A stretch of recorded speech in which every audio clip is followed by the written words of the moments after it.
Hello, welcome to another episode of Club Shay. I am your host, Shannon Sharp. I'm also the proprietor of Club Shay, the guy that's stopping by for conversation on the drink today. You've seen him on the Emmy Award-winning show Breaking Bad. He's won a SAG Award. He's nominated for a Grammy Best Comedy Album, one of the country's funniest comedians. He's an accomplished actor, writer, producer. He's one of the country's best touring comedians. Guess what? He's a scene-stealing funny man. He's been making us laugh since 1990. He's your favorite comedian, the one, the only, Lavell Crawford. Keep on. You got some more. Keep on introducing. You say some more nice. That was nice. I was like, damn, I ain't never been brought up like that. How you feeling today? Man, I'm feeling wonderful. Thank you for stopping by. I know you're busy. You're on the road all the time. I see you. I follow you on social media, and you're on the road all the time. So thank you for stopping by, giving us a few moments of your time. Brother, I thank you for coming up and let me come on. I've been wanting to come on. My name been on here a few times. But they mentioned you? Yeah, I was like, damn, Shannon talked about me. Then you gave me a compliment, and you asked me, Bruce said we ain't had no beef. We ain't had no beef till he came on here. Because you said some nice stuff. They're by my side now. I said, no, he ain't your side. I was like, slow down, bro. now we got beef. now you trying to put me in the world? So let me ask you a question. We want to celebrate your career. You want to try some of the Shay by La Porte, or you want to try the water? I'm going to take a sip of your Shay by La Porte, but if I drink all that, Shannon, your stuff going to get canceled. Because I don't hold my tongue anyway, so I know that it's going to be something else if I get drunk. But it's going to be nice and smooth. You're going to love it. It's going to be a smooth, nice one. Smooth controversy? Yeah. Let me know what you think.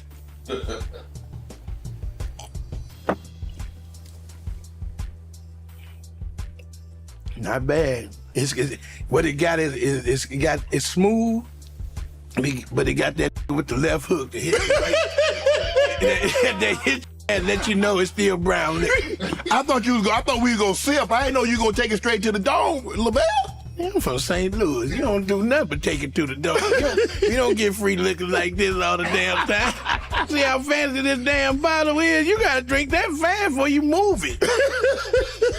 You get your little glass and they go, okay, that's it. That's it. That's all they do. So I want to thank you for pulling up. Can I ask you? I want to talk about this because I never knew if I was going to get an opportunity to sit down and have a conversation with you. Right. And I wanted to congratulate you and say how proud I am of you for your weight loss journey that you've gone on. Okay.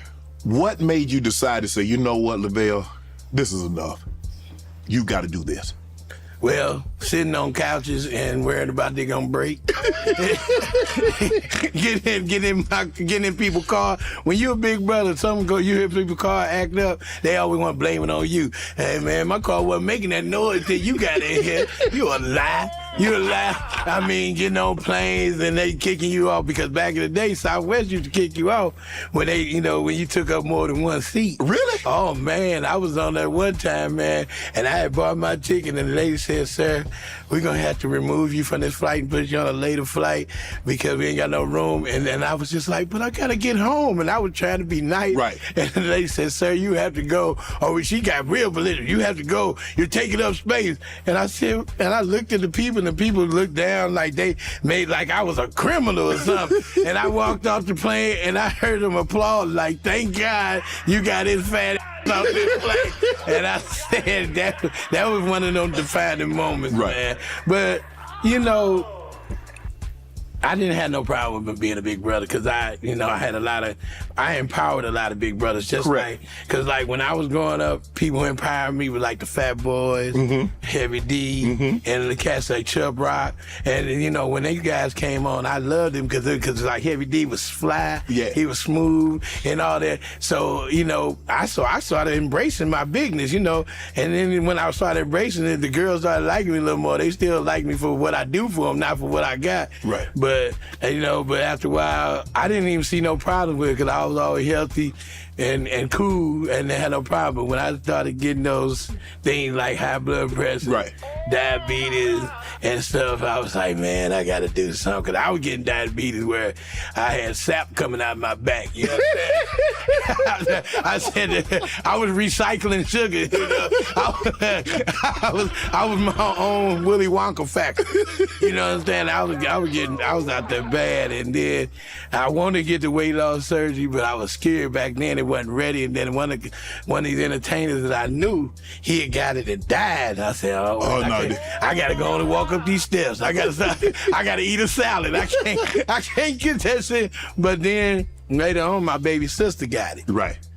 And she beautiful today, Erica Crawford, Erica Roach, she's married, and she lost the weight, and she had the full deal. Right. And I mean, Erica, she been slim ever since. I mean, looking wonderful. She was never humongous, but she's bigger than what she was. But she look like a supermodel now. She making cakes. She's a good person. She inspired me.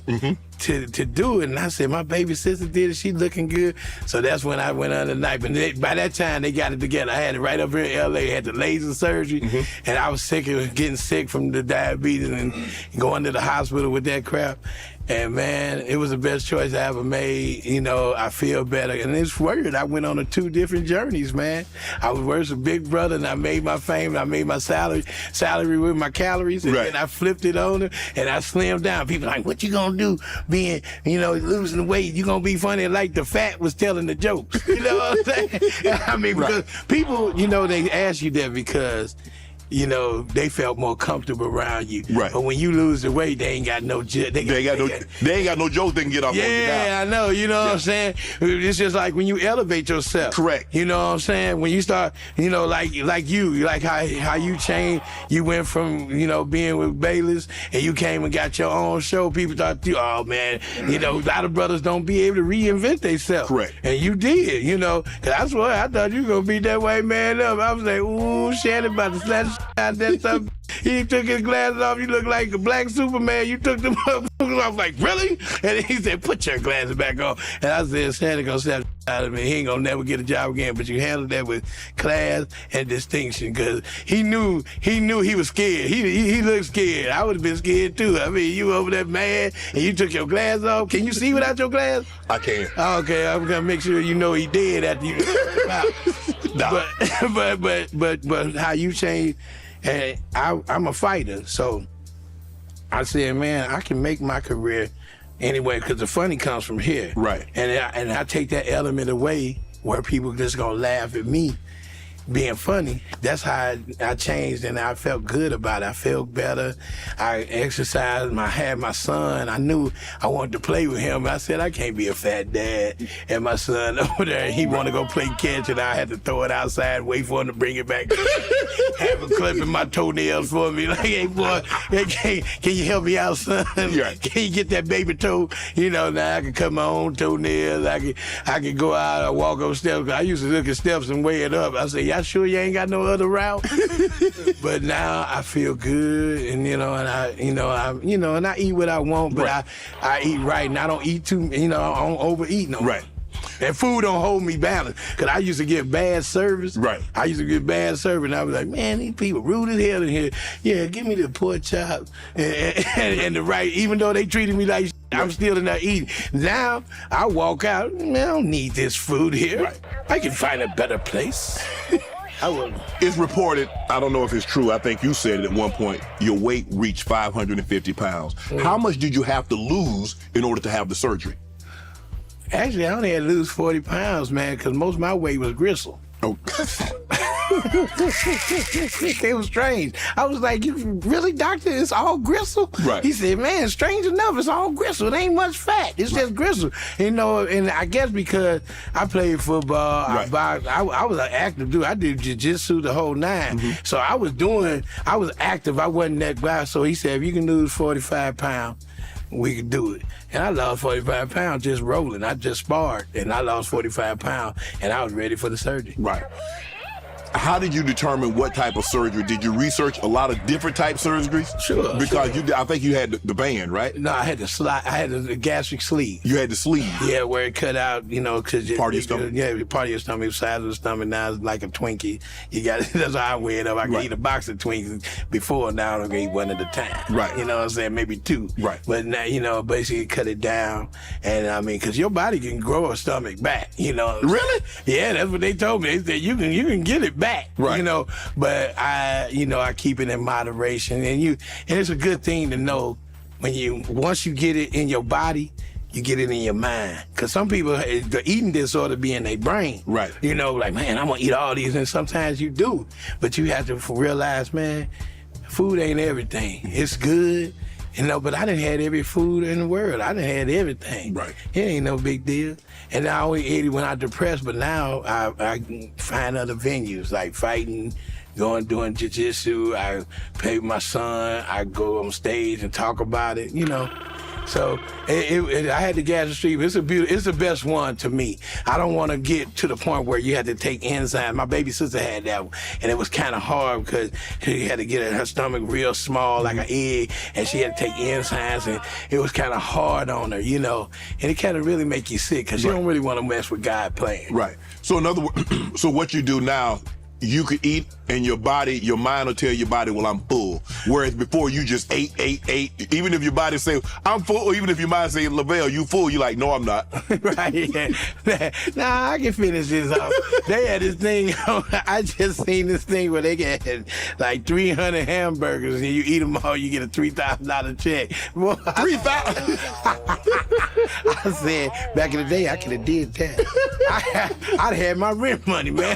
I'll be here next month. Right. To knock these burgers out again. Right. But yeah, back then, man, I could eat, man. I would go to Wingstop and get 50 wings and knock out 25 before I get to the house. And then 25 just to help me get through the traffic. And then I get home and I be mad because I said, damn, I should have got. I went and got 50 wings and I only got 25 when I got home. I used to go to McDonald's and get riding fries. I would get my fries for my meal because you know you ever get your fries for your burger and you would ate them up. Yeah. You get home, you ain't got no fries. You need that riding fry. You need because you'll kill them fries on the way home. So you got to get. I say, give me 2 riding fries and 2 fries with my meal. You understand? Wow. Hey man, you had to get it in. Were you a large kid? So you were large pretty much through your entire life as a child, adolescence, young man? I was a chunky kid. These kids now, you see these kids now, they that's why they had to come up with what they call for kids? Well, yeah, Ozempic. They got Ozempic for kids now.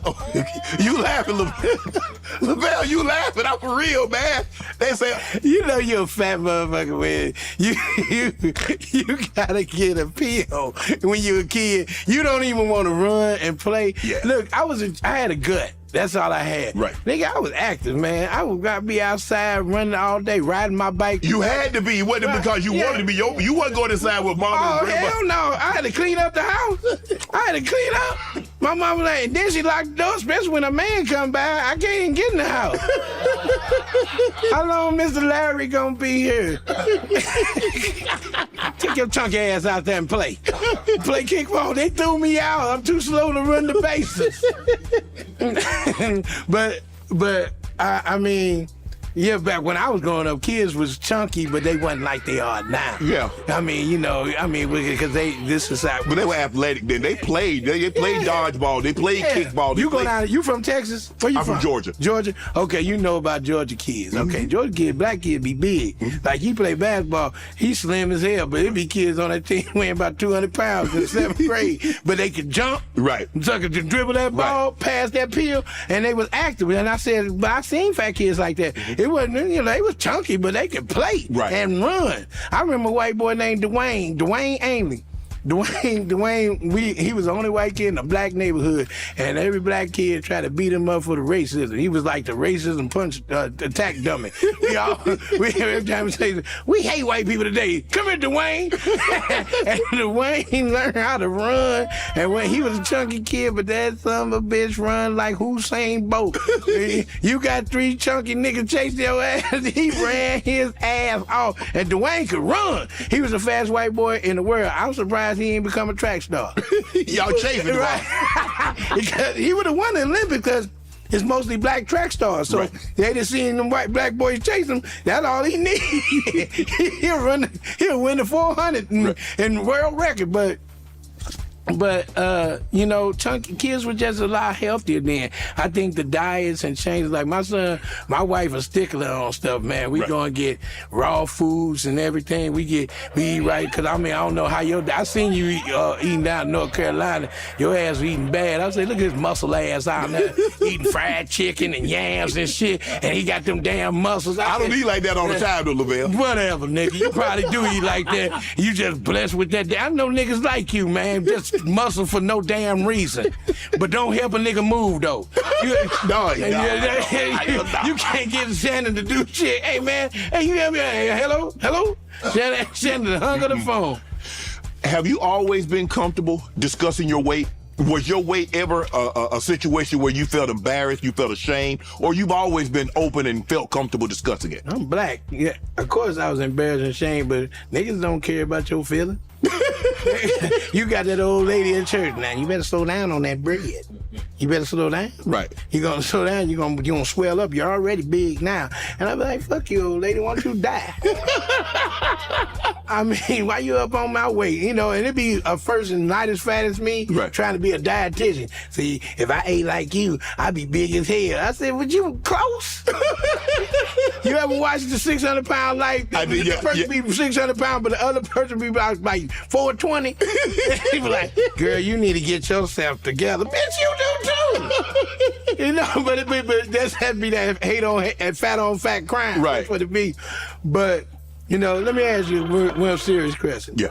I mean, we drinking cognac and all, and you got this hot ass fireplace on. How you comfortable in this hot ass fireplace? This shit, I drink one sip of this shit, I feel like I'm in Africa. You want us to turn it down, sir? Turn this shit off.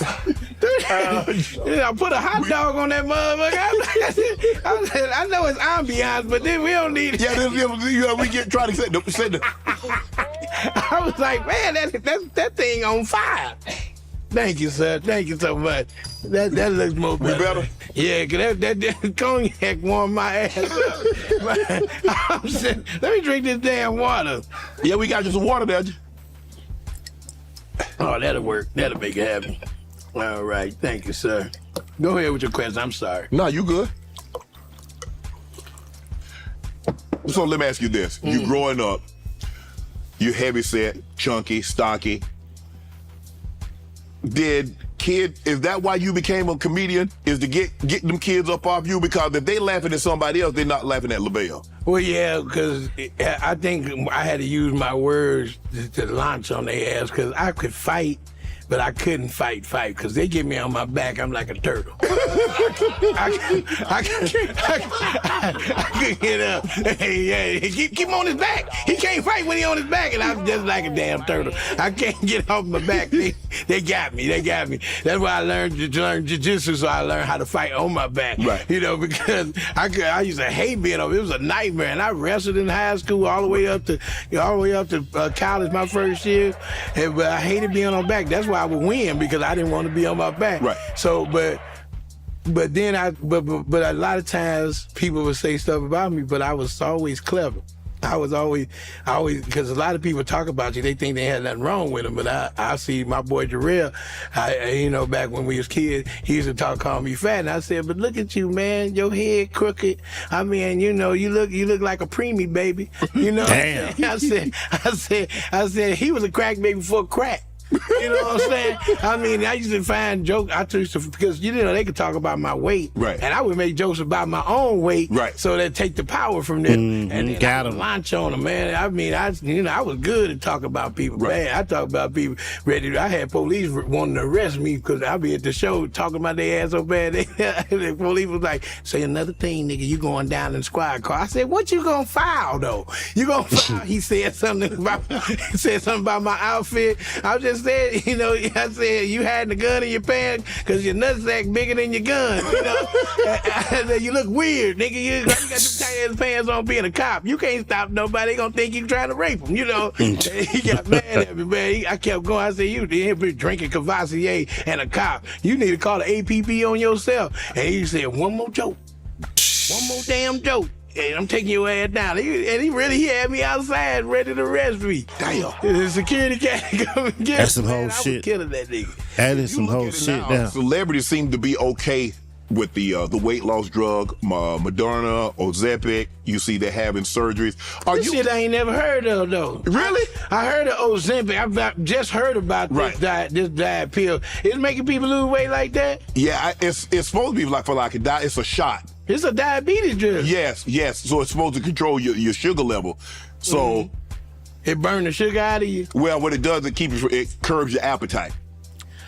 Yeah, but that ain't shit to curb your appetite. Man, I can eat through a diet pill. I was like, get out of here, Dexter Trim. I'm still kind of hungry, Right. You know, I may have to take little bites, Right. but I mean, it don't like. But it look like Hollywood slimming Oh down. boy, I said I could eat through a diet. mean, they swear by it. Jesus. But yeah, but they look weird though. I seen them those things, but Their head be big as hell. That Ethiopian head and that body look. No offense to Ethiopian, I don't want nobody Ethiopian. What we look like? You know what you look like. You know, it ain't no bad. You look some beautiful women in Ethiopia,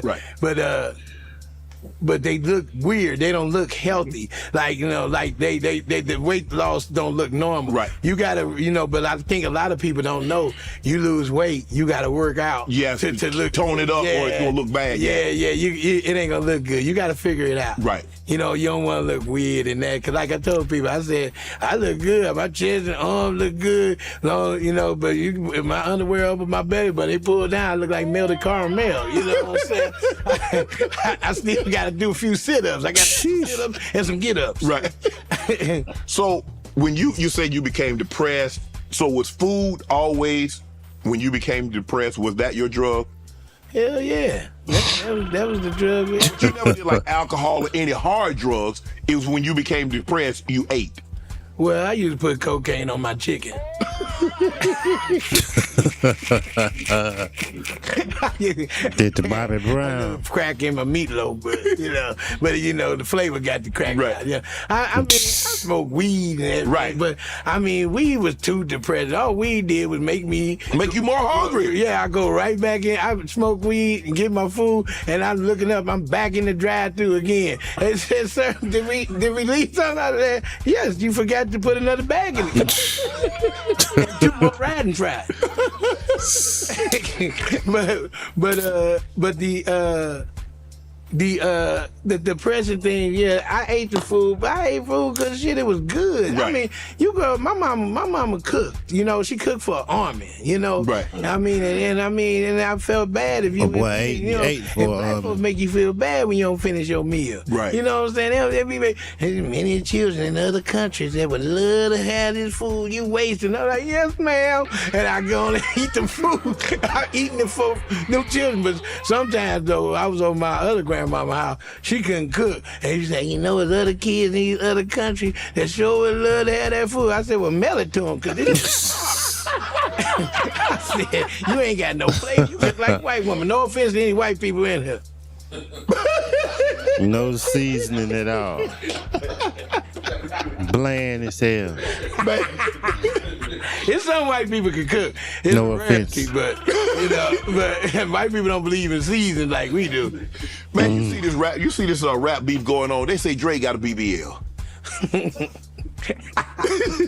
No, he don't, because I'm not attracted to him. I don't know if he got BBL. You like BBL, Lavell? No, not at all. I hate it. I thought you would be old country. You're old natural. I'm very natural. I'm joking. We like them I- natural 'cause it don't bodies, look right. man. I mean, just like Ozempic diet. See, these girls get the booty done, the titty done, but they don't have no money for the legs. Looking like a candy apple. They look bad. they look bad. Damn. What's that candy? And they can't even stand right. You ever see a girl with a BBL booty? Hi, girl, how you doing? They gotta keep leaning and rocking because the booty too heavy. You know, the medicine ain't settled. You know, it don't look right. I mean, you know, ain't nobody. I'm gonna tell you, women right now, and nobody looking at you like that. With you can have your old titties hanging down to your belly button, and a man will be all over you. I mean, Don't get no titty, you can fucks. throw a titty in the trash can, and nigga, but man, I found a good titty stuck in the trash can. Washed it out. I've been sucking on since morning. Man, ain't nobody throwing away. You know, A perfectly good titty like you can that. have a flat booty. Your man will leave you with a BBL for a girl on a 600-pound life. Cause she's stationary. she always at home. She ain't So let me ask you a question. So you obviously you were a fast food guy, so you like something quick, or did you cook? Did you cook? Could you cook? Actually, let me get this straight. You don't know shit about me, Shannon. You don't talking about a fast food guy, nigga. I'm cuisine, nigga. I'm a cuisine, nigga. I didn't get fat until I started making money. What's that cuisine? Before I started making, when I started making real money, when I was doing, nigga, I was in Ruth Chris, nigga, when that steak sizzled with that butter on it. And Hot plate, that 40-degree plate. Oh my God, dude, that make you hear that. I was like, I say my grace before the food come to the table, man. The boy said he gonna get that shit I out don't the even know way. if I got enough money to pay for the food, but that's why I ate. And when I started putting butter on steak, that's when I got fat. Okay. You know, McDonald's and Burger King didn't do it, but when I was at the Ruth Chris, Morton's, Sullivan's, all those fancy steakhouses, when they had like steak and lobster, you get a surf and turf. I get a lobster and a steak. And you know, and then when you get your fame, you ain't got to pay for nothing all the time. You walk in, Mr. Crawford, would you like to try? Hell yeah, I'll try it. Shit, I'm eating I'm whole bull back. You understand? Me and Adam Sandler, they used to have this restaurant when I first did his first movie. He took me, we had this restaurant right up off of La Cienega. I forgot the name, and they probably ain't there no more, but they had first time I had a tomahawk steak. Tomahawk. Oh, that's big. Tomahawk. Yes, sir. We could cook it on this fire. Fire. It was delicious, man. And it was a big ass thing. That long bone. Oh, that long bone. And I said, man, I love to eat quality food. Right. I love good food. I don't like restaurants where they go, hey, we had some vichyssoise, and they give you this little bitty ass square with some sauce around it. I smack shit out of you bringing something like that. I'ma still be hungry after I leave there. Right. But no, when they had the steak and it's sizzling, it had seasoning, and they brought fried rice with it, I was like, oh my God, this is great. And once I get that kind of food, I like quality food. Fast food, it done kind of went down because it's a rush, you know what I'm saying? And a lot of places that are new, like the mom and pop fast food, I mess with them, but you know, I'm too grown now. Right. You know, back when I was a kid, it was McDonald's. What's every it too day. grown for that McDonald's shit? This is what I do at McDonald's, and this is A the bullshit. fat tip for any young fat brother out there starting. You know, I used to get 2 double cheese and then a Big Mac, right? And I take the middle bun off the Big Mac and replace it with the 2 double cheeseburgers. And basically it was called the real Mac. It was called the Mac-a-lish. Jesus And Christ. I would knock that mug out, man. It was delicious, man. I would walk in, and then I was getting it so much that the people that drive through the usual Mr. Crawford, and I felt fat as hell. And then I seen his fat brother behind me, right? What you getting at? What you stacking there? Because when I, you know, that's back in the day when they put the Big Mac in that little styrofoam. You can switch it. So you put your fries over here, but I had burger over there and fries over there. And I would stack the fries in between the different burgers, and I was sitting up there eating my burger like that one time. See, I'm a genius, okay, when it comes down to food. And these big brothers was looking at me like, man, how you do that? And the manager put one of them on the menu one time, and they said some lady came in and demanded to take it down because her husband was eating them, and he wound up going to the hospital with heart problems. I said, he a bitch. That's why he can't handle that shit. Hell no. Can't handle no 9 burgers at once. Yeah, but I like quality food. But you know, we had a lot of comfort food. I had to learn to enjoy, because I like good salads and stuff and quality stuff. I go to a vegan restaurant and enjoy it. And do what? Eat, nigga. I eat a What's that? Eat, No. nigga. You don't eat a vegan? I don't. You never had one? I've had it. I don't. I agree with you. I ain't saying I'm gonna turn you into a vegan, because I hate motherfuckers play with me with that shit. I go to a vegan restaurant, I eat a salad. Right. All right. And don't trick me with mock chicken tenders. They made out of tofu or jackfruit. Yeah. Don't play me. This lady, I watched this video. This lady made vegan oxtails, right? What? Oh my God! I bet they were good and terrible. I can't. I was trying to cancel my Instagram page because I said this is demonic right here. Because most vegans don't believe in God. I'm gonna just tell you right there. You can't pray over lettuce. Lettuce is grass. You know? Cows don't even look happy eating it. I ate a hamburger in front of a cow one time, and you know what that cow did? He licked his lips like he wanted some. I said, nigga, that's cannibalism. He kept looking at me like, bring my cousin over here. I would eat him in a minute. I said, I know you delicious. As you got older, did the fat jokes bother me? Because it seemed like you told a joke like I take a shower. Man, leave this man alone with these fat jokes, bro. That's all you've been on the whole damn interview. But did it ever bother you? Because you say the shit don't bother, man. And so when you're on stage and you going in and people like, man, Lavell, sit your your fat ass down. Mm-hmm. You ain't. Did that bother? I love, man. It just seemed like Shannon just picking on this nigga now, cause he acting the same shit the whole 30 minutes. About your fat jokes, about your weight. You ever been uncomfortable about your fat, about your weight? Man, let this man alone. Well, if somebody say that to me, I roast the fuck out of him. That's what's finna happen. Nasty ass mama sucking dick for a living. That's how I go at you. Some nigga called me the nutty professor. I said, you damn right I'm nutty professor. And I gave your mama this dick in clumps the other night. Got him. That was and see, I mean, they'll run up on stage now, Lavell. Huh? They'll run up on stage. Bring your monkey ass up there if you want to. You gonna go back in a box. Look here, nigga, I bring my 9mm on stage. I don't always bring it. I'm from Texas. I live in Texas. We got hot ones down there for you, but I don't worry about it. You know, they run on stage on people who they think they can run on stage. If they can get some fame off of you, they'll run on stage. If they think they can take you, they'll run on stage. But you don't want to do that. I got a mic. I got a stool. I got a mic stand. Man, don't do it. If you that mad, take your ass outside and cool off. Now, I done had cats catch me off the stage and want to holler at me. I remember one of them times I was joking. And I was in got his ass, called him. And I had said a joke about this cat.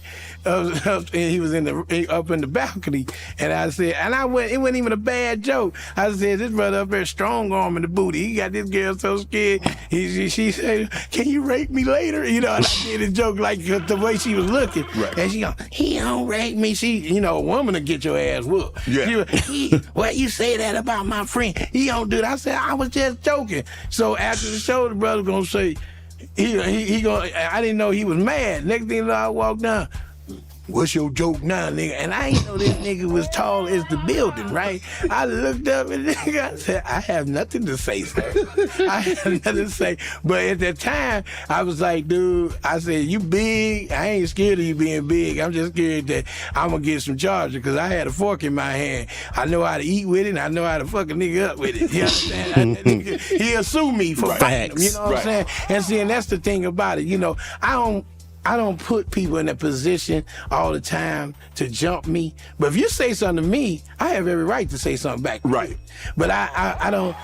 People, they enamored by me. I don't really have nobody. I come up and I make you laugh. Right. And I don't pick on you too much. You know, if you say something to me, I might mess with you. But I see if you're going through something, I can tell. I got a good empathy on people. If I see them going through, I'll leave them alone because it ain't worth it. I say, brother, you know, I love you, man. Go, because it ain't that I'm scared of you. I said I ain't come here to start a fight. Right. You understand? I ain't got and I be telling some young comics, you ain't got to push it. You done already won. You got the microphone. You don't have to do it. And these people paid to see you. And a lot of these people have insecurity. Right. Nowadays, Shannon, you know, like you sister, you want to beat Mike Epps' ass. You remember that? You mad at the motherfucker. I was like, damn, Shannon, what you gonna do to little Mike? You ain't have to be that damn man. You gotta take a joke because see, you was reaching that level of fame. See, you got your football fame, you're a Hall of Famer, right? But see, this fame is totally different. Totally different. Because you out there, but you wanted it though. I didn't see this level of fame coming, Lavell. And I thought the thing What the was, fuck you talking about? nah, not like Hold on, man. What the fuck? Why you do it then? No, but here's the thing. Like you said, you look at my career in the NFL. Right. And I won Super Bowls. I'm in the Hall of Fame. But I'm 10 times right now. Facebook, what up, I've been man? retired 2 decades. What I was then. YouTube, I didn't what's expect happening? that. Well, nigga, you had a helmet on. Hit that like button, hit the share button, What you hit think? the reaction button. Yeah, what the fuck? Ain't nobody see your head. They see your name on the back of your jersey. You make a touchdown. Good job, nigga. Now go over there and do another time. This is different. It is. Your face out there, your muscles out there, your outfit out there. Niggas gonna make jokes about it. And you in the worst time to be famous. Yeah, the internet Niggas don't did play. skits about niggas did so many skits on your outfit. Man, they need to cut me a check. Hey, you should, but the thing about what it does for you, you know what it does for you. You getting your shit is hot. Right. Everybody want to be on that. Yeah. And you have to find you Gotta take the good with the bad, man. Outweigh. Let that shit outweigh the other shit. Right. This the same shit. It's just that you don't. It's different now. It's Right. words. And then some little punk joking about you, nigga. Look at my head, nigga. These niggas kill my head. And I can't even. I gotta put a hat on to do a video on Instagram. Nigga, it would hurt my feelings. I was like, damn, my head fucked up. And I know my head fucked up because my son got my same head. When I cut his hair off, that nigga wore a hat for 2 years until his hair grew back. I said, this nigga does not like his head. Right. But I gradually, I'm a man, you know, I ain't gonna, none of these clowns could reach the level that you metamorphosize your career in so many different levels. It ain't even the joke they joke about. Yeah, nigga, but look what I got, bitch. You walk around, you so rich, you got a little dog you carry with you, nigga. You that's white rich. But see, here's the thing. It wasn't so much the joke that he said, it's who said 7 it. o'clock. Like a lot of people say stuff, I ignore them. But see, Mike, and see, Mike ain't shit. Mike a regular nigga. I knew Mike when he had just Facts, he a regular nigga. Mike turned his life around. He the same nigga as you. Yeah. He the same nigga as you. and we had that conversation when we were in Yeah. Indy, and I was glad we had that conversation. But you know what, Lavell, I ain't no like I said. I understand your feelings. Yes. No, man to man, head, you know, hot head to hot head. It goes without saying. I mean, you been fighting all your life. Nigga say something that hey, nigga, what you jumping on me, Right. all the money you got? But the thing about it, when Mike ever said it, more motherfuckers watched you. It ain't, they watched Cat Williams go off on everybody, and you sat there and ate all that shit up when they talk about saying. When they got mad at me. Yeah, of course, nigga, because you out there letting them say Earthquake can't read. Well, I ain't gave him a script, so I don't know if he can or not. You just said, interview over, I'm getting out here. You just did like that, but you was sitting back saying, ooh, nigga, we about to get this shit. Quake, first of all, Quake, my guy. Yeah. Like I said, some guys I know, like I know Quake. Quake and I have conversation. Yeah. I talk to Quake. Quake and I have gone to dinner together. But a lot of the people that he mentioned, I felt that he was retorting what they said. Ricky said that he had the role of Money Mike, and he was setting that straight. I asked Said, did he steal the joke? Because that was reported. Said he didn't, Rick, and Cat. But the nigga had receipts. They showed the same joke. And this is the thing, man. This is in the defense of Said. He from my home. Y'all can't support by the stars. Don't forget that shit. Facebook stars, man. Dude, you know, Facebook sometimes stars, bro. You do a joke and Also, Cash App, I ain't never $ Tig Night, because my life is PayPal, hilarious. Beats by I can Tig Night write at shit. I go up and gmail.com. Talk about, so I elaborate on. We the comedian's appreciate the joke support. that he did on stage. Like Chris Tucker was on stage last night at the Sinbad show, and I said, boy, he did talking about he had to ride and coach because he ain't got the money no more. He said he had his son pull out a knife and keep us safe back here, you know, because he was scared. And I said, ooh, I wish I could have went up behind her because I would have rolled off that joke. I said, yeah, I was on that same plane with Chris Tucker. I was sitting in first class because I got a lot of miles. And I looked behind the curtain. I said, hey, Chris, good to see you, nigga. I'm watching Rush Hour on the movie up there. Y'all don't get movies back there, but you did a real good job with that. Now shut the curtain. Let me eat, nigga. But comedy is not yours to own. Right. It's yours to create. Right. And sometimes I had a white boy steal a joke of mine. I don't even know who he is. And he I don't know who he is, and he know he got it from me. Gotta be Gary Owens. That's the only white boy I know. They know me. Or Bill Burr. I'm on everything. So when you watch my special, my first special, Can a Brother Get Some Love, I did a joke about a dude supposed to be my father. I found out it wasn't my dad. And when I got to meet him, I was like, damn, he was a professional bodybuilder. I said, we got that in alike. He built his body one way, I build mine with hamburger. And then I said, but I seen a nigga in that bikini. I said, I don't know if me my daddy though. I'm gonna do a blood test because that nigga got a lot of dick on him. I ain't inherit none of that dick. I said, shit, I must take dick after my mama.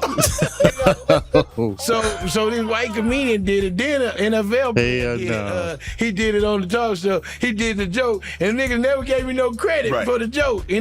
But even Tyler Perry did a joke that was of mine. He was at the airport. It was witness relocation, witness program, whatever. The movie he did.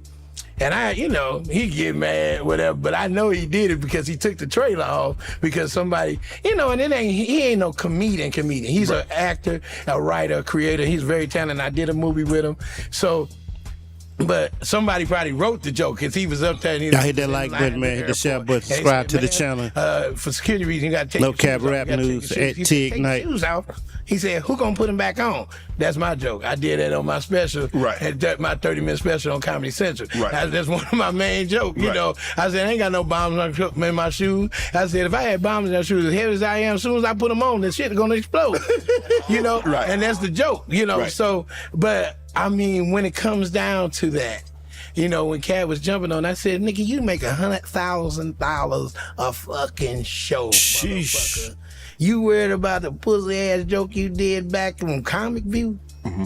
I love Cat. Cat is I knew Cat when he was Cat in the Hat, and we was in Stockton. He made us say change the subject, man. Leave Cat Williams alone, bro. Right before, way before he was famous, we were doing tours with Rick Sullivan up there in Oakland. We did all of what's it called up there? We did Stockton. We did all the Northern California joints, and Fresno, all that. And and Cat was very talented. He was funny. He was a good dude. He was always quiet, but he was funny. He did his thing. But when he blew up on that Money Mike on Friday, I said, that nigga about to be a superstar. Because that Money Mike, he embellished every character that some bitch do. That some bitch, he eats them characters up. Yes. Money Mike, he eat it and he rolled, he turned, and that's why, Rudy Ray Moore told me something way back. He said, use what you got. You fat, tell about your fat. Use everything you got. And Cat took that pimp role and metamorphosized that some bitch into a career. You remember he had the Pimpology, all that shit. Pimp Chronicles. Pimp Chronicles. I mean, he made so much out of that. He became the hottest, one of the most prevalent comedians in the world because he used it. That's called milking your career. Okay. And what he did with that, was powerful. Gotta milk that cow, man. Kids, and he played Damon Wayans' nemesis. Man, that dude that shit was funny. He's so talented. Yeah. And I think, and then the painful thing, I think that he doesn't get all that he deserved, and I understand because how hard he goes, and he is very smart and very talented. But him relishing off of one little joke Cat, said back then. Fuck that. So if somebody steal, you're okay if they steal the joke? I'm not okay with it. You're not okay with it. No. But what if they gave you credit and said, man, I took this joke from Lavell? Yeah, that'd be great, and then make the check out to Lavell. That's what you do. Facts. Especially if you cut the check, man. Are famous. Right. I mean, if you blocking me and you getting all these opportunities, like, cause prime example. Everybody asked me about that Mr. Brown shit, right? Right. Okay. That Mr. Brown shit, everybody look. That's all everybody know. Man, when you went up on Mr. Brown, boom, boom, boom. And David Mann, he's a nice guy. Right. Whatever. But David Mann, he tried to get me with that thing, and we wound up going toe to toe. I said, nigga, I'm fat, but I got these jokes, nigga. Right. Oh yeah, that shit was classic. Me up. I said, I didn't kill him with some of the bruises I could have got him with. Right. I said, nigga, how you calling me fat? Your whole house is fat, nigga. I said, but I didn't do that. Right. I didn't tear his ass up like that. Right. But I could have really tore him up. Right. But I just lit him up. Just enough. Intellectual. It could have been worse. Yeah, and it was weird because I didn't want it to get weird with Steve Harvey's. It was still a show, right? And I didn't want to make it, but I knew where I was. But Steve know I always clown. But where they all came from. We did. I asked because I did a clean show. People don't know I don't have to cuss. I did a show this weekend here at Netflix called "Let There Be Laughs," and Fred Hammond he hosted it. Right, a lot of the best comedians can change that shit up. You ain't even got to curse, man. Without even cussing, it no was bullshit. People laugh so hard, gave me a standing ovation. But I could probably go do the church circuit and probably be just as famous as I am over here. Right. So, but I just I need to do the church circuit. Want me to, but so anyway, I did this mega fest with TD Jakes. No Diddy. I did there you go. And the boy said no Diddy. Lavell trying to sneak out. No. Only reason I said it, Diddy wasn't there then.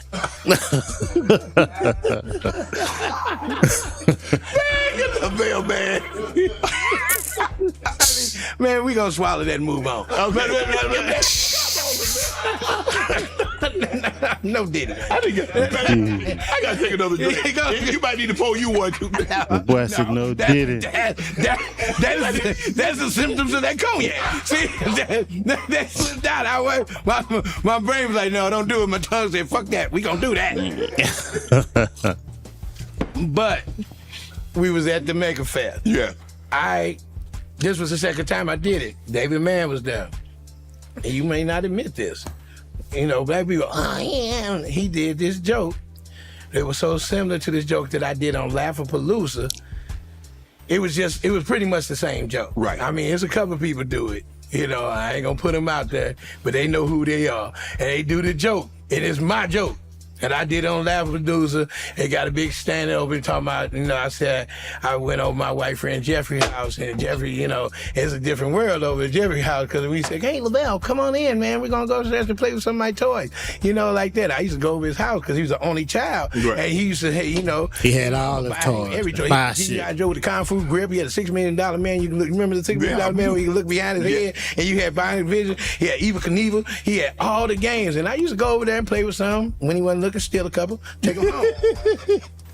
So I went over there, and I went over his house, and we was going upstairs. Say, come on, Lavell, let's go upstairs. Before he can get upstairs, I said, his mother said, wait right there, mister. You hold it right there. Don't you move another muscle. Don't you go up that stairs. You need to clean your room. You're not going to have company. You must clean your room. You need to clean your room pronto. And I was like, ooh, shit. I said, white mama just like black mama. They don't play. Right. Like that. And Jeffrey looked at his mom and looked at me, moved me out of the way, and stepped up on his mama like Clint Eastwood and said, look here, lady, I have company, and we're going upstairs and have a good time playing with some of my toys. Some of them are missing. I think Lavell took some, but I'm not going to say anything. And we're going to have a great time. And I'll be in my room and I'm ready. And you bring us some cookies and some lemonade pronto, like that. And I was like, don't you try. I said, I'm finna go. Don't you try that shit. You about to die. I said, run. And all his mother did was go, what? And she went, and she just ran in the kitchen, didn't do nothing to him. And I said, holy shit. I said, hold on, man. I said, hold on, Jeffrey. How you sit up there and talk to your mom? Your mom about to kill you. You better get the hell out. He said, Lavell, look here. One thing I've learned in the 8 years of my life on this earth, I've learned that if you stand your ground, you talk to your mother like an adult, she has no other way but to treat you like an adult. I said, I hear you, Jeffrey, but your mama right in there loading her clip right now. She about to put 10 in your ass right now. I said, no, I guarantee you look your mother in the eye and stand your ground. She has nothing else but to respect you. And I say, Jesse, you lying. Before I could say another word, his mother came up there with cookies and lemonade. Said, you guys have a good time. I said, God damn. You tried? Yeah, I said, Jeffrey, I cannot stay. I'm going to take my cookies and my lemonade and some of your toys to go, because I got to get home and inform my mom of the new rules. movie.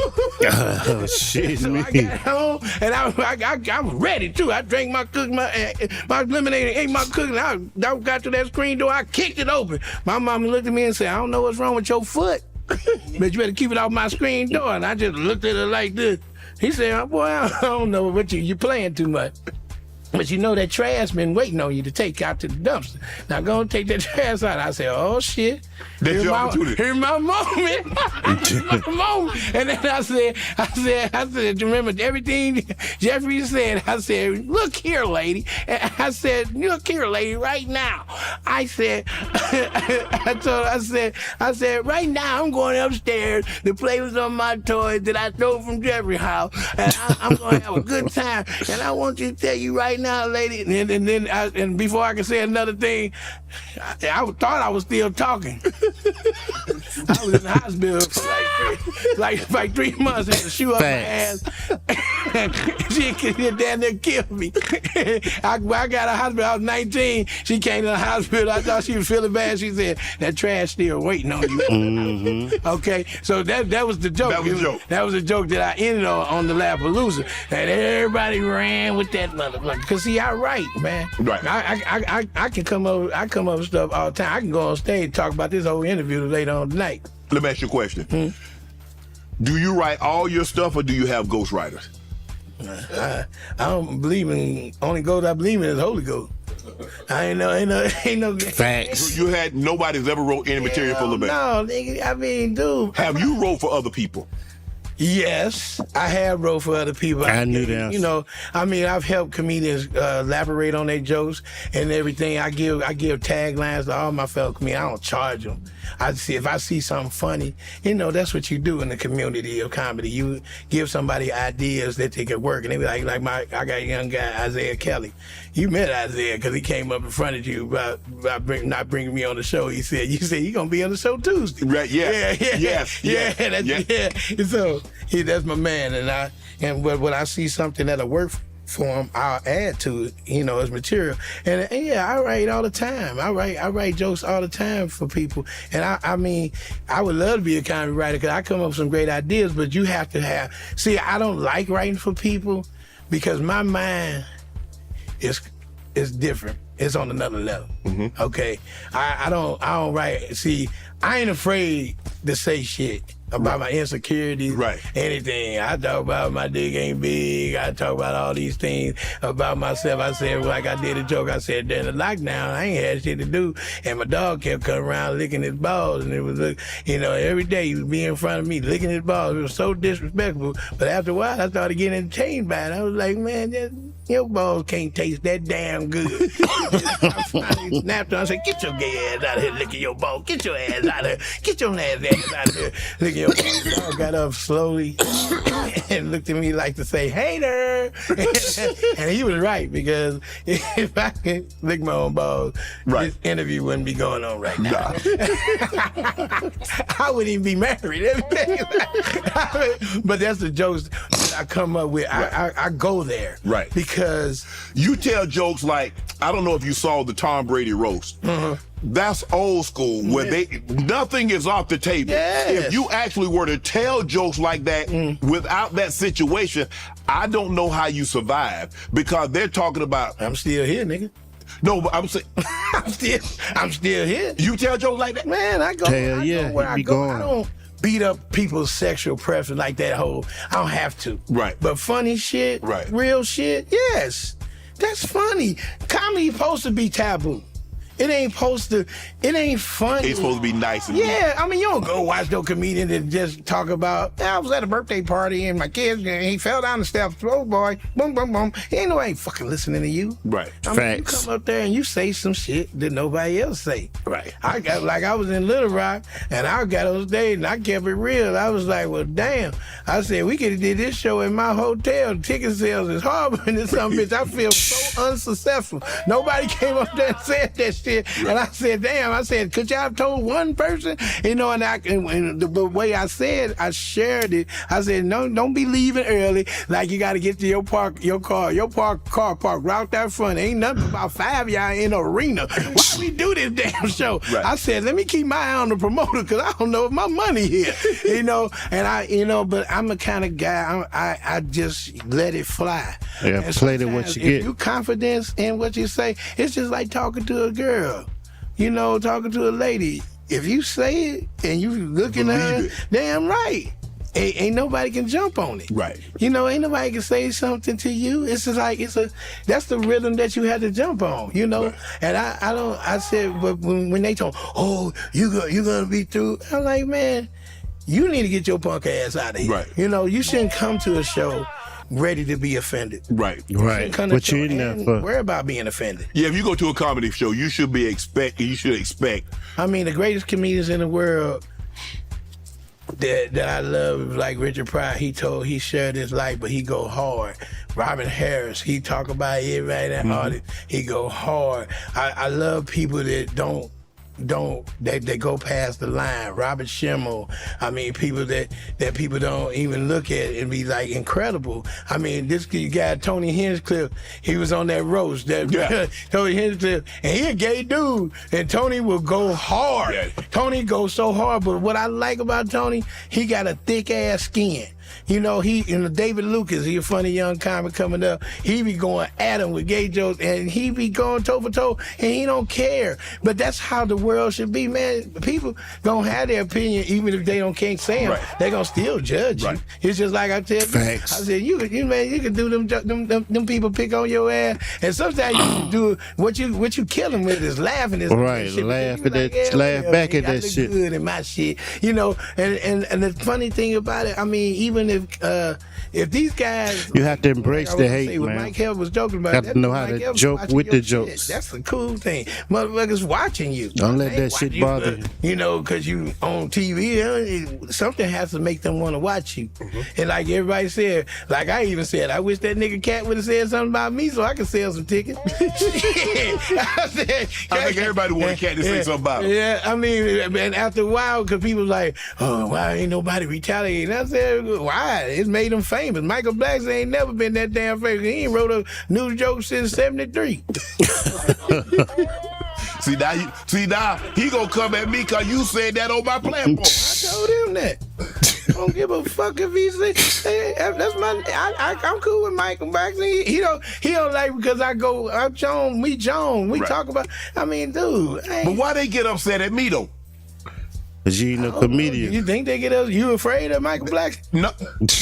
Come on, man. You ain't never. You. No, but I'm saying they were upset at me. He afraid he gonna hit you with a blow dart? Hell no. Come in here with a spear in the bone and no. What did you say? Why you let them talk about my people? That nigga ain't even whole African. That nigga been in Philly most of his life. That motherfucker changed his accent so damn fast. He used to work for U.S. Air when it was U.S. Air. Mike perpetrated that nigga scared of elephants. He just went back to Africa. They ain't even recognize him. Who's this nigga? I mean, he my friend, but I joke about it. I mean, we've been around for years. I mean, and Mike one of them guys that he take it on the chin. You know, you look at his page, people be killing him. Yeah. And but he eat it up. You gotta embrace that shit. That's how you play that shit off. That's why I respect him because he's still out here eating. Right. Because he take it and go and get it. He don't let nobody hold you back. Cause some people don't talk about. I don't even like talk about none of these other communities. They don't never say shit about me, and you know who the fuck I am. Right. Everybody in this motherfucking gang know who the fuck I am, but they be trying to play like, I mean, you can't deny. I'm undeniable. Right. And I ain't talking like Ricky gave you love. Ricky say, man, they tried to get me to follow Lavell, man. Fuck Ricky Smiley, man. Black ass nigga. That nigga ain't shit. Always throwing his life in my face. Ricky Smiley going, yeah, you need to come out on my boat. Fuck your boat, nigga. Throw your little pussy ass boat in my life. You know, he always want to come out there. I don't want to be on no rich nigga boat. Hold me out there, then I'm working for you. Hey man, get that tie that rope off. I'm like, nigga, I don't work for you, nigga. Right. Yeah, you ate up all the snacks. You out here now. I can't get back and I don't swim good. Right. I float good, but I don't swim good. You mentioned that you did something with Steve Harvey, and Steve told a joke about he can finally embrace you and put his arms all the way around you. What's your working relationship? Because a lot of comedians have had great Y'all hit that like button, subscribe to the channel, man. Earthquake told me how he's helped them. Said the Entertainer told me how he's helped them. Ricky Smiley's told me how he's helped them. A lot of guys that Steve has given info to, given little tricks of the trade on how to become more successful in the game. What's your relationship like with Steve? We on Facebook and You YouTube got to right now, fight bro. about Subscribe to the 10 channel, years man. ago. I cut him deep.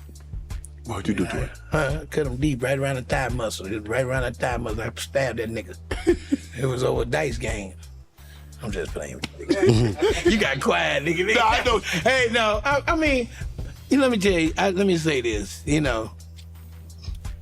I give Steve flowers for allowing me, he allowed me the maximum he could give a funny guy. Right. Because see, when you funny, motherfucker don't give you opportunities. Right. And I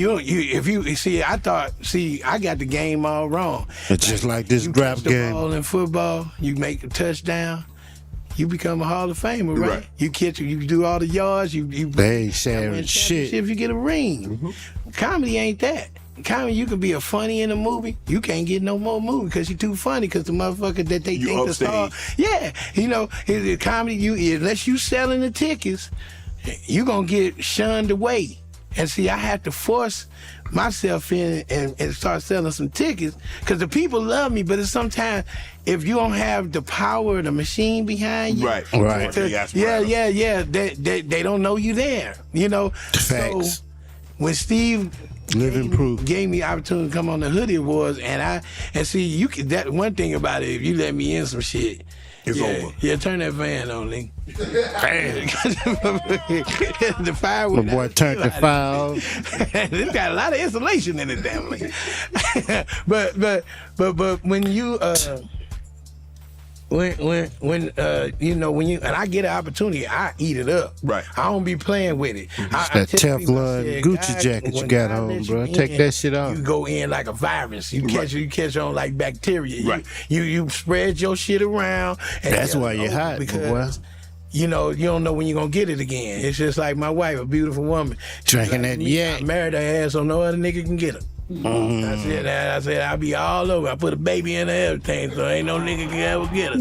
She can't never leave me, and I spoil the fuck out of her. So she give it another nigga, he gonna have to step it up. He gonna have to do all the shit like that. I ain't got no bank account money because I'm taking care of my wife. I make sure I business. I take care of her. I do all I can for because I love her. Right. First of all, but I mean when people bless you, you take advantage of their blessing. Correct. If that's what Steve, he put me on that Hilly Award. And at first, they wouldn't never show all the shit I do. Because if they showed all the shit, one time a person had a video, their camera phone, they cut out they'll cut it down because they be trying to edit. They have to fit it in, yeah. And maybe fit it in. Well, who are you selling it to? You ain't selling it to nobody. Why the fuck you don't let it play? Right. You understand what I'm saying? But Also, that's the somebody game. put it on video. They taped it on the Jumbotron, and people that mug got like about 2-3 million views of me just going. And so when I came back and started doing it, I started taking over that mug. Every time I did a Hoodie Awards, I would just have fun. And Steve just allowed me to be blessed off that. He put me on this radio show, and I got to do it. I was trying to do it, but I do things my way. Right. I'm a problem child. I ain't never been. It's like they love me, but I go so hard they don't know how to take me. Right. But when I get opportunities, and he helped me a lot. Only time he hurt my feelings is when he ain't put me in Think Like a Man. I was like, man, I thought I was gonna get in one of this movie. I ain't get in one or two. All these comedians in the motherfucker ain't put me in there. He gonna put Bruce in it, but he could put us in there as brothers attacking the food store. You know what I'm saying? I was like, why I didn't get that opportunity? Right. But I couldn't hold that to regard because he let me in. But one time he did let me in one time, and And I probably fucked up the tour because I couldn't do no more shows because we was in Philadelphia at the Live Course Theater, right? Right. And I went on before him, right? And I went up in that bitch and I tore a hole in that son of a bitch. I knew he heard the crowd because he was getting his mustache trimmed. He came out the back with the neck still tied around his neck like, what the fuck that nigga do? You know, he wasn't expecting like that, but if you don't watch your competition, you don't understand that your competition can be a bad one. Sometimes it's not best to go last, especially if you follow one of them heavy hitters. Well, I mean, if you don't understand that you're a heavy hitter, you know, because they don't allow me to go first.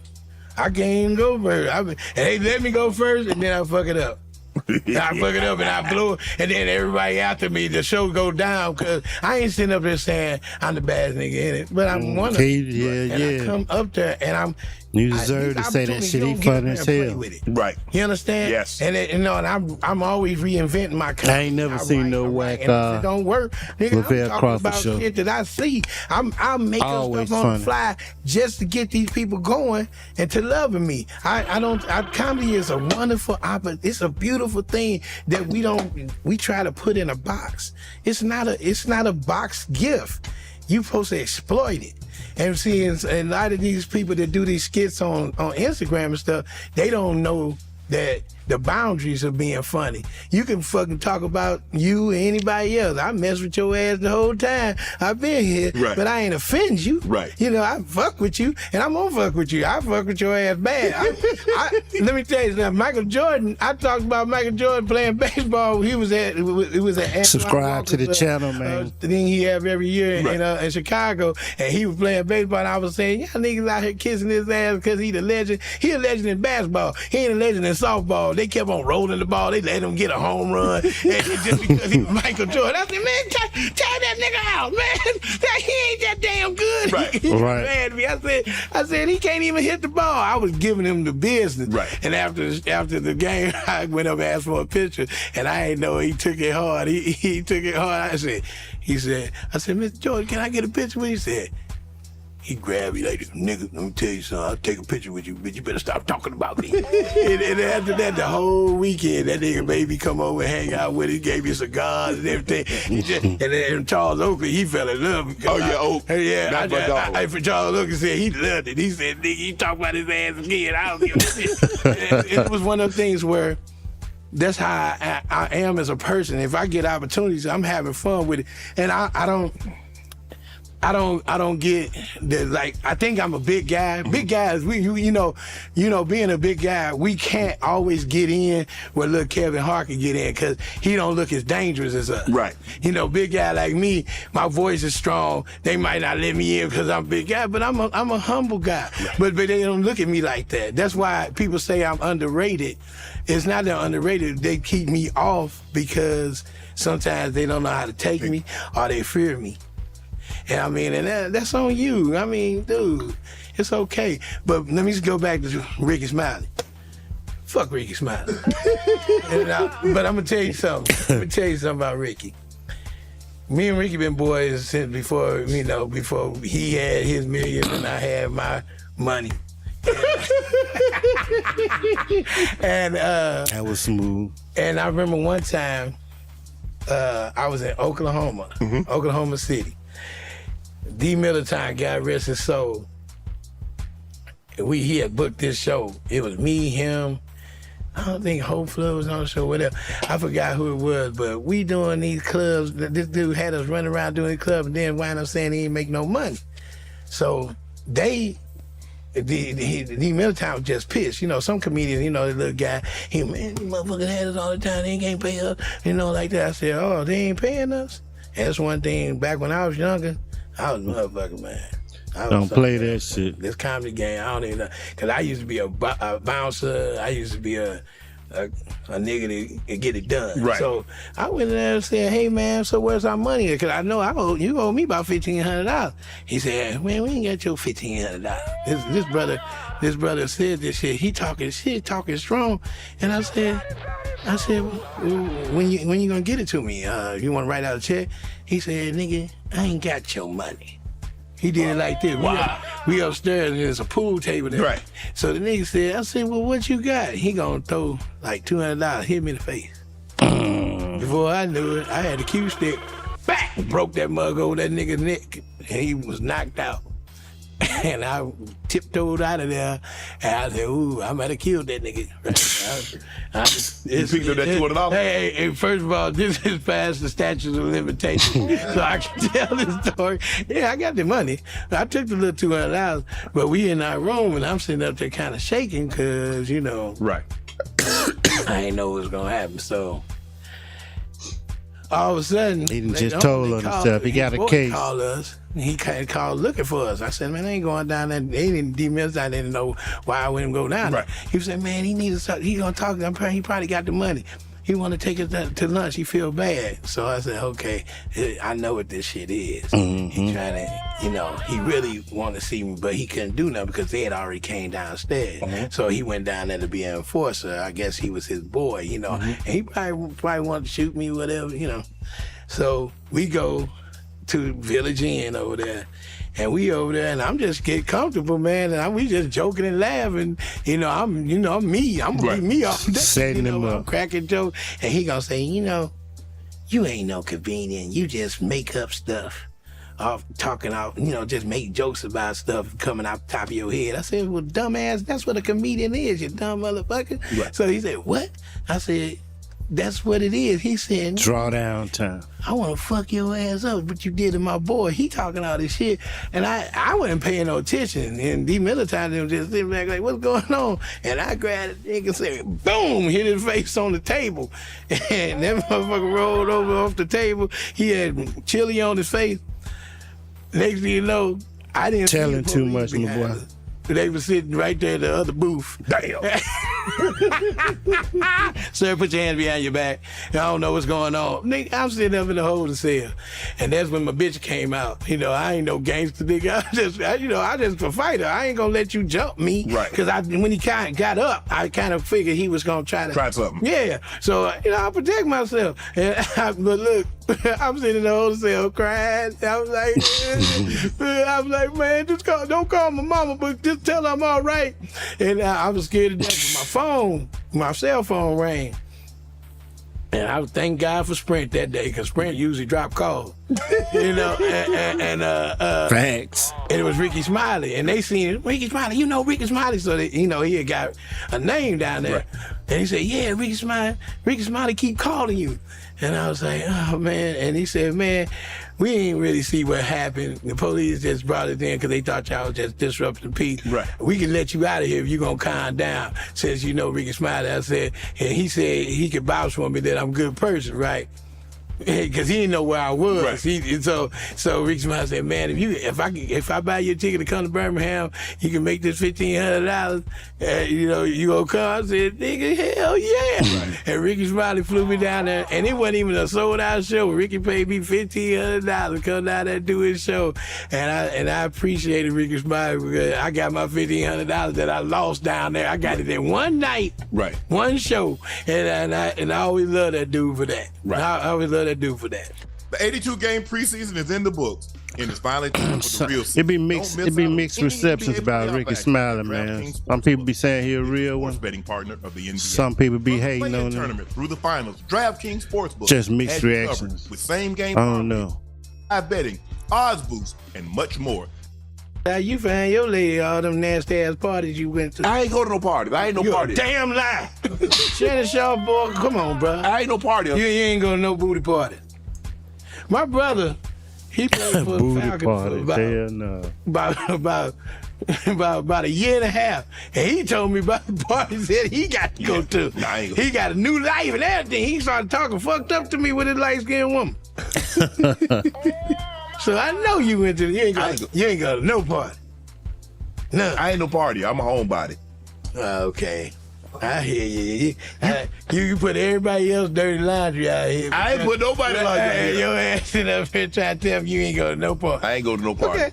Okay.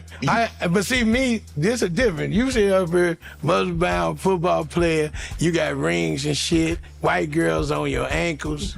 I know you had about 7. I know you had. Let me ask you a question. Can I ask you a question, Lavell? Hey, white dude, do you think he had some white women?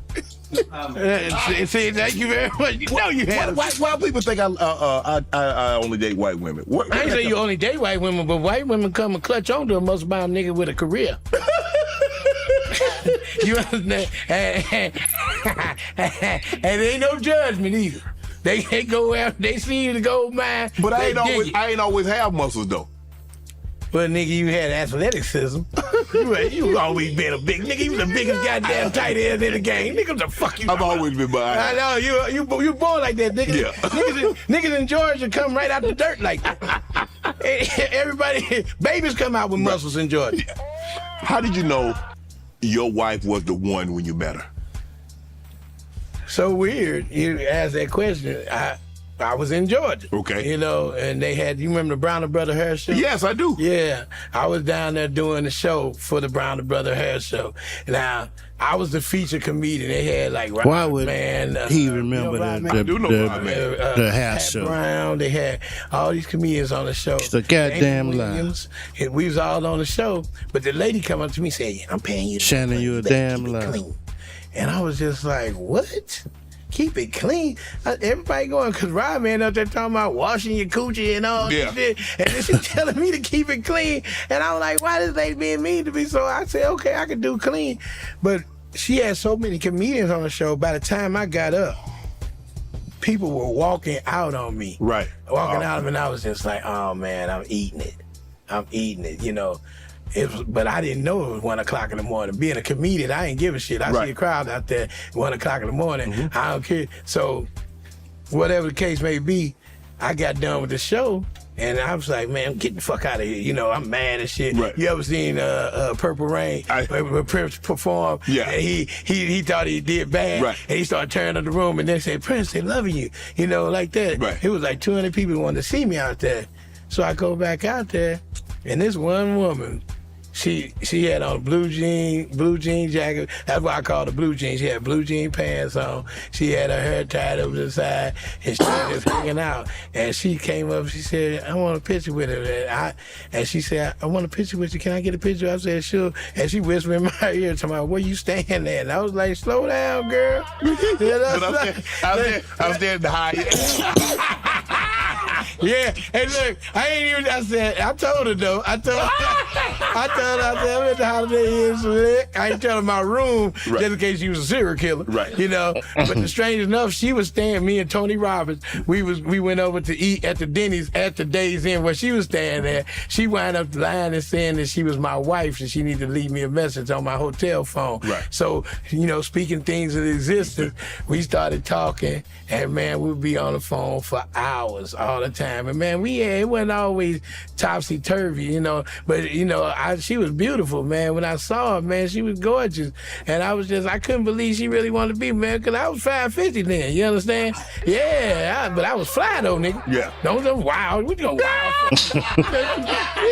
You see that wild shit? He be saying little slick shit. Wild for that. Wow. Wow. Hey, hold on. But I was fly. I had on my leather trench jacket and I had my hat on, had my suit. Leather? Yes, nigga. Give myself a cow for that. Stop. Might have been just one fat cow. But I got it in Sacramento. Okay. And it was like the Big and Tall. You know, you go to Big and Tall the right time. Yeah. And in places where it's warm. Right. You can Get find the best. Oh, the best leather. They had the best place. They had a California Big and Tall up there. I used to come to California for that only. They had all the shit. But anyway, so we just started talking every day, man. We had our ups and downs and all that stuff, but she was just in my life. And you know, the thing about it was this woman got in my life. she made me better because she made me be accountable for everything. She put my son into where I had 2 kids. She had 2 kids when I met her, and they were great kids. They fell in love with me. We had a down point. But I knew once I was on Last Common Standing, I thought I was gonna blow up, but I felt empty if I blow up and don't have nobody to share it with. Because, you know, that's when you can be single all the way up to when you start making it. When you start making, you need to find that somebody to share it with. Yeah, you need to find it. And I realized I made up with her. We worked it out. I guess I don't know. We had some trials. Trust me, marriage ain't always easy, but I ain't easy to get along with, and I'm sure she ain't. But we worked it out, and we made a beautiful thing. We made some beautiful kids. We fell in love, and man, since I've been with my wife, I've advanced more. I slimmed down. We own property. We own businesses. We own, you know, we just graduate into bigger and better things every day. She make me better. I make her better. So would that have been possible without her in your life? Do you think you could have been where you are now without her by your side, without her supporting you and offering you an encouragement? Because like you said, achieving all these things as single is one thing, but once you get to a certain level, you want someone to come home to and share that with. Right. You actually be needing them people on the way up too, man. Attainable, but it would. But I don't think so. That's when you really need a motherfucker like that. I think not after you got it. I messed up a lot with the money. You know, I hustled. All I knew was hustle hard. Right. I didn't know how people get mad at Donald Trump for knowing how to get out his taxes. Yeah. See, all the taxes I knew was HR Block, and I didn't even. And my mama took one. She took one class, and she thought she was a tax advisor, and she would give me bad advice. Right. And so I didn't know how to put my money right. When you start making real money, that one thing Puff Daddy said, there's more money, more problems. You got to learn how to put your money how to right. manage it. And I mean, God blessed me always to get money. I mean, I always had money, but it's like you got to atone for your money in America. And so with her, she told me put everybody on payroll. She told me I put her on payroll. We was able to get houses because when your credit good, but you got IRS problem, you can't get housing. We built all this together, man, and it's just getting better and better every day. I got my children are good. My son went from. Guess you gotta clap it up for that. Life is, life is good with her. Yeah. It's gotta clap it up for that. You know, because I think I'd probably be dead of a heart attack right by now because I was gonna eat something with cheese on it. And I sure gonna stick with some fried food. I gave her pork. I gave her all that. You gave her pork? Oh, Ben gave her pork. I been gave up pork. Me too. I gave up pork. Yeah. I don't eat nothing. Nothing with pork in it, like pork chop, pork loin. Okay. But pepperoni. You eat ham? Pepperoni, ham, bacon. Yeah, so you do. As long as it don't start with pork. That's a bad answer right there. Because bacon made of pork. I ain't know that. I'm the only pork chop, pork loin. But my white grandmama, right? We was down there. She had fixed some food, right? And it was like pork chops. I said, "Ma'am, I'm sorry, I don't eat pork." She said, "You don't eat pork?" Yeah. Yeah, that's interesting. So y'all don't eat pork. Do you eat ham? No, ma'am. This happened, and she got mad at me like, pork ain't no ham. It was say pork. I said, that's what it is. Yeah. Well, what is a hamburger? Well, that's beef. Now you're confusing me now. Right. Now then we went all into, but it was, I gave it up a long time ago, man. And once I found out about it, I would like to give up meat, but I can't. I can't. I go without it. I didn't fast. Being a big brother. Pause. You gotta say pause. I fasted 25 days, no food, just liquids for 25 days, 3 times. I didn't eat nothing, and I felt good though. My head How long was this clear. interview is? Everything it was different. That ain't but long. now, since I had a weight loss surgery, I can't do it like I used to. Because it's like, man, I don't have. I'm enjoying it, so we're gonna keep on rocking with it. Something else I had wanted to see though. Oh, a no. third of my stomach. I figured gotta out. give up food Right. now. I'm gonna give up eat nothing. But sometimes if you notice when you're sick or you're going through something and you can't eat, Right. your body healing. So sometimes you gotta let your body heal, and sometimes you don't eat to heal, because sometimes your body over here eating this, trying to break this down to get this out of you, it can't come over here and fight this over here. So that's where a lot of people getting their problems with.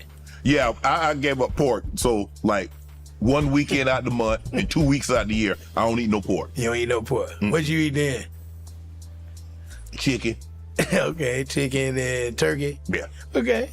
I mean, it's not what you eat, it's how you, because meat wasn't ever, in the Bible, they said your meat would be nuts and berries and fruit. It wasn't really supposed to be meat, but we had dominion over everything. So, I just pray and put it in Jesus' hand. I said, I love meat because it be so delicious. The way you can do it now, Yeah. and that air fryer pimp. Ooh, I got two. That air fryer ain't no joke. I read where your wife said she don't want you under 220. Say she married a bear, not a bunny. Well, I can't quote her on that, but she said she don't want you. She don't want me too small. She said. But at one point in time, you looked like you were smaller than. I mean, man, you look really small. You like about 195. And I think the smallest I got down to was like I did get down to like about 270. 270. I got close to 260. I got down because I was like I fluctuate between. Damn, got down. And it's cool because that's I look good in my clothes. I mean, from 550 to under 3. Yeah. But when I was weighing 550, 550, god damn. I was strong as shit. But Lavell, how did you get? I mean, how were you able to move around? Back to the band. I mean, normally people that weigh back to the fat Must have been shit. from Georgia. Because Midwest boys. I mean, we. Did you know you was that big? Yeah, when I walk past a mirror and motherfuckers be looking at you. You that big when kids keep looking at you. They try not to look at you. They look at you like that. And what you looking at? And then some kids don't give a fuck. Mama, what's that? You big when the lady come and grab her kid. Come here before he bites you. What the fuck? I'm not gonna bite your child. But no, I always knew I was big because people let you know. Right. You ain't Kids don't give no fucks at all. You go to the doctor. The doctor let you know, hey, No I can fucks. get the door. I made the appointment on the phone. Well, I just know you don't have to cut back. Hold on, man. You don't even know what the fuck I look like. I can tell by your voice that you're heavy as hell. But yeah, I always knew I was big. I mean, but I wore it well. Right. I never really thought. My brother say this all the time. He got a small man mentality. Right. He don't think he be moving. He light on his feet. You can't hear that nigga walk in. That nigga sneak up on a sandwich. You don't even know he there. He like real quiet, man. I mean, but because a lot of big brothers. You've been in the NFL. What was his name? Eric Richardson, what's his name? Eric Richardson, that big old lineman that ran down the wide receiver. Remember that one? Oh, you talking about Larry Allen ran down the. Larry Allen did it, and it was another cat too. I remember that big old lineman, that nigga weighed about 400 pounds. He ran that little bitty linebacker down on that interception. I mean, it's your frame of mind. Right. Because, when some big brothers, you see big brothers out there, them two fat twins, the Mexican twins that can dance. I mean, it ain't never, if you hold yourself back, that's when you become heavy. Right. I don't really think. It didn't stop you from doing anything you wanted to do. Never, no. I mean, because you have a fat question. I mean, it's the elephant in the room, but I think I carry myself. He been asking a lot of fat questions. Framed it, man. I'm a bad. Like he just picking at you, It bro. don't matter if you. Yeah, and on stage, I really carried it like it. Off stage, I might come into the world of sympathy, Right. and like, well, I have to be this way. But you ain't show it. No, you would never see it. I always have on my fighting face. When your wife recorded you snoring and you heard it, Oh my god. what you like? Man, I got to do something about it. Was that a part of the? He be asking some shady questions. She kept waking me the fuck up. That's what and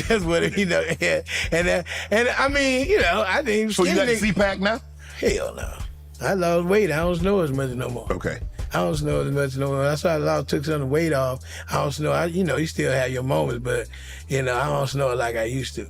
I mean, I think I snore when I wear it, if you eat late. Right. And some of the times you eat late, your ass will snore, because your body trying to break shit down. Let me ask you this. I had a CPAP, but it was like sleeping in a hurricane. That shit wasn't cool. It was loud? My son was a little kid. He thought I was an astronaut. He said, "Oh, I want to go to space too." I said, "Take this in your room." That nigga slept all night. How about you give me one of them? Do they work? What, the CPAP? Yeah. Hell no. I don't know. I hate that shit. The boy said, "Hell too much no." wind blowing on me. I don't like that blowing in my face. I'm about to get me one, though. But you have to sleep on your back? I sleep on my back. I said I can't sleep on my back. You can't? I can't. Well, you always like to feel something under you? Nah, I have to sleep on my side. Why you said with a lady on it, you can sleep on Nah. I need to sleep on my side. You sleep on your side? I do. Well, I sleep on my side, but I had to sleep on my right side because I sleep on my. I sleep on my left side because my right side I always have night farts. Lord have mercy. You don't fart in your sleep? I'm asleep. I wouldn't know, but Yes, you do. You do. But I don't. But a couple of my farts woke me up. But I don't eat late. I don't eat after like 7 o'clock. It don't matter. Night farts come when they want to. Sometimes farts Shitting me, I out because all damn day. That's my problem. I'm nutritious. Okay. After what 7. you think is healthy that you eat? Nigga, I seen what you eat, so let me see. I eat baked chicken. I eat chicken. I eat turkey. I eat ground beef. First of all, you ain't roughage. not one vegetable in that motherfucker. But I got roughage. I'm gonna tell you about the roughage. I'm gonna tell you about the roughage. All right. I eat broccoli. I eat sweet potatoes. I eat Brussels sprouts. I eat green beans. I eat salad, mostly with kale. But do you eat mostly what you eat most of? Chicken or? But I get roughage. I make sure I get my plenty of roughage. Yeah. Do you eat a whole salad without? Have you ever eat salad for a meal? No, hell no. You ain't never had one a meal? Maybe like maybe a little bit like slice of chicken, and then it's just. Yeah, I'm trying to. But see, I got to eat an X amount. I'm trying to eat like every meal. I'm trying to eat like, and I try to eat like 5-6 times a day. I'm trying to get somewhere between 500 and 600 calories a meal. Oh yeah. Okay. Well, I mean, that's cool. 500-600 calories a meal. Yeah. So you say about 2,500. I'm trying to get like 3,000, 3,500 calories a meal. Okay. So then you work out. Yeah. How much you work out a day? About 45 minutes So lifting. You lift a car like for 45 minutes? No, I don't lift no cars. I don't live like I used to because I don't need to be that big anymore. Yeah. What you curl? I don't do no curls because I'm trying. I don't need to. What you do? She don't need to be about 125 pounds. That's either curler. You know what I mean? You do the kettlebell? Yeah, I used to do kettlebell. Yeah. Kettlebell? Yeah. You just do the dumbbell? Yeah. You gonna do no bench? I haven't done barbell bench in a long time. I kind of tweak my pec. Hit the like, but hit the I think I'm gonna subscribe get back button.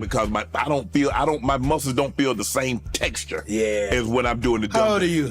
I'll be 56 in June. Okay, you got me by. I'll be 56 in November. So yeah, when you get to a certain age, it's like, man, you start feeling that you grown. Because I used to put that boom, I put that weight up like it ain't nothing. I'm still strong, Right. But We still live reacting to this Lavell Crawford on Club Shay, man. Dope ass interview so far, man. I ain't gonna even front. Funny dude, always been funny too. One of the best comedians, one of my favorite comedians. Y'all need to tap into Lavell Crawford if y'all ain't already. If you ain't, I don't know where you been at, because this nigga been funny. So let's get back to it, man. Hit the like button, hit the share button. No cap rap news tick, need to run the city nightlife game, and let's go.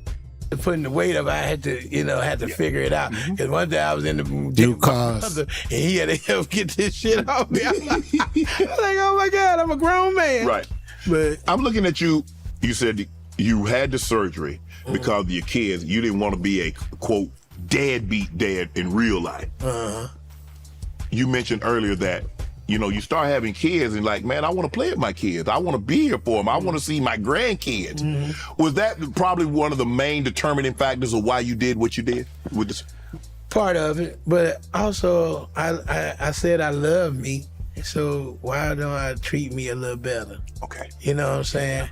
Because, I think Lavell's a good dude. Right. You know, and people come around me, the energy that they get from me is always, oh man, that's my man Bill. You know, if you hate on me, it's just because you hate yourself. Right. And I try to, you know, but I love me, so I said, man, you know, I want to do something solid for myself. Right. Niggas that hate anything. Niggas that hate a bunny rabbit, a fluffy bunny rabbit. Niggas that hate that bitch. You want to get out of it for a while, and you say, man, what can I do to get out of it? Just cause. That's how the weight was, you know, just kind of trim it down. I didn't want to be skinny and nothing like that. Just feel healthy. Yeah. Where like I get on the plane, I can sit in the seat, put the seatbelt on, no problem, like I do now. I feel better. Like I did a video on Southwest when I was able to do that again. Right. And I said a few years ago, it kicked me off the plane for 2 weeks. Right. And now I can put the seatbelt on. And things like that, you know, just feeling like sitting in the booth at a restaurant. Cause like sometimes I had to watch what I ate at the restaurant, because if I sit in that booth, I could get in, but I might not be able to get out. Especially the ones that don't move. Right, exactly. You know what I'm saying? So, you know, and then like, what part about being a deadbeat dad, see the guy, I was talking about my dad, the dude who I thought was my father.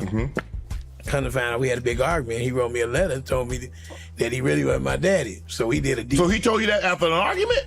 Yeah. That's our sucker shit right there. He really wasn't in our life. We had just got back in touch with each other. Okay. And me and my sister, then we all started celebrating us being together. But then he started. That's a whole move. Find out, you know, he was wind up. He was after some money. He was homosexual. You know, he was a bisexual with my mom, but he always knew he was gay. Right. And when we got back in his life, we found that he had married a man and all this shit. But, you know, I didn't give a fuck about that. I said, man, my dad around. I just didn't know if the gay part was hereditary. I said, man, I got to get in shape because, you know, most gay dudes are really in good shape, you know. And if I'm going to be in the gay world, I don't want to get turned down by them as much as I got turned down by women. But, you know, but the thing about it was, you know, I embraced that, but then he stopped coming around, you know. I had to step in and be the man in my house, you know. I paid for both my sister's wedding. I paid for my mom's second wedding. I did all this stuff to, you know, become the man and be there for my sister, protect them. And I took his job, you know. And this just pissed me off because, you know, like. But then he stopped coming around. We'd go down to Florida where he lived, and he wouldn't come around no more. I guess he got a new person or whatever. I don't know what happened, but I wrote him a text message. I said, man, we just got back in each other's life, and now you want to act fucking funny. I mean, you never was around. I mean, when we come down to your city, you could at least come down and, you know. And I just went off, and then he said, well, let me share something with your ass. And he, you know, and he sent me this whole certified letter telling me that my mama was pregnant before when he went off to college and came back. She was pregnant, and he was still a virgin, so he don't know how she got pregnant. Like immaculate conception. And I said, you're a damn lie. You trying to call my mama a hoe? And he said, I ain't calling her a hoe, but I know she knows some people. You know, so the long and short of it, I said, well, we need to prove it. You know, I'm gonna fly down there. We're gonna go do a blood test. But he was like, nah, this nigga big. He want to whip my ass. I don't want to see him in person because I don't want him to go down like that. Because he, you know, so we did a swab, you know, and we got the paternity test back, and it was crazy. It was like a movie. I'm trying to write the story now.